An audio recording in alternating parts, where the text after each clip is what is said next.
y equals to f of x is a quadratic function which has a factor of x negative a and x equals to b is a positive 0 of the function. If the minimum of the function is a 75 over 2 comma k, what is the value of a positive b?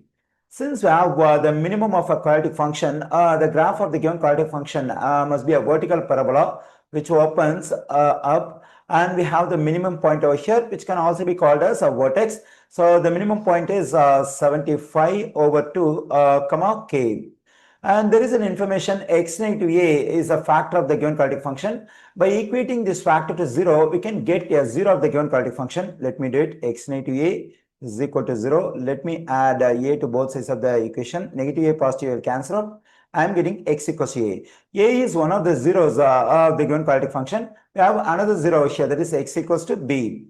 Now we have the two zeros of the given quadratic function. They are a and b. Now let me find the average of the two zeros of the given quadratic function. That is, we have to add this a and b, divide by 2, a positive b over 2. So this is the average of the two zeros of the given quadratic function.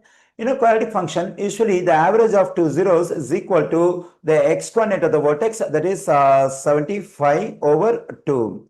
Now let me multiply both sides of the equation by 2 to get the value of a positive b. Here this 2 will cancel out. The same here. We have a positive b on the left side, on the right side we have 75. Here I got the value of a positive b, that is 75.